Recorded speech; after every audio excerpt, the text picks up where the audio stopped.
How invasive is vagus nerve stimulation surgery?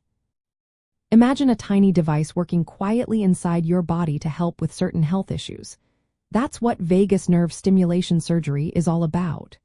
It involves placing a small device under the skin to send electrical signals to the vagus nerve. Now, you might wonder how invasive this really is. Well, the surgery requires two main cuts. The first cut is in the neck, usually on the left side, where surgeons find and wrap an electrode around the vagus nerve. The second cut is just below the collarbone near the shoulder, where they implant the pulse generator device under the skin.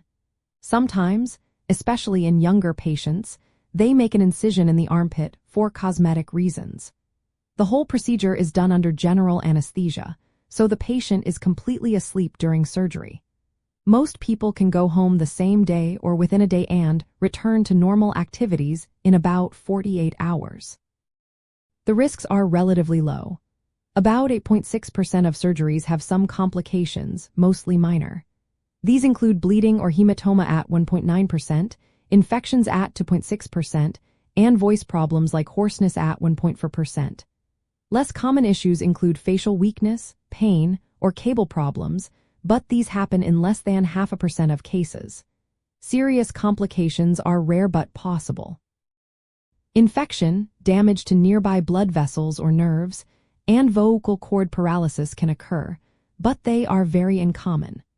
For example, permanent vocal cord paralysis is extremely rare, and studies show no cases of serious heart rhythm problems like asystole or bradycardia during or after surgery.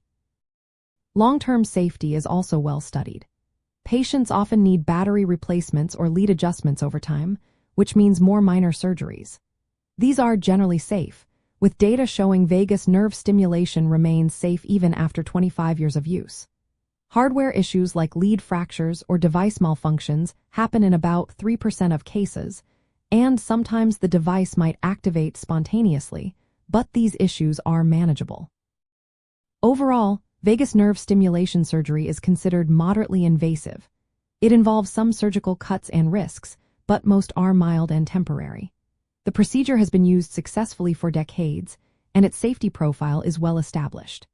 Patients should be aware of the risks and side effects, which are usually manageable, but it offers a reversible way to treat conditions like epilepsy or depression. The surgery's benefits often outweigh the risks for those who need it.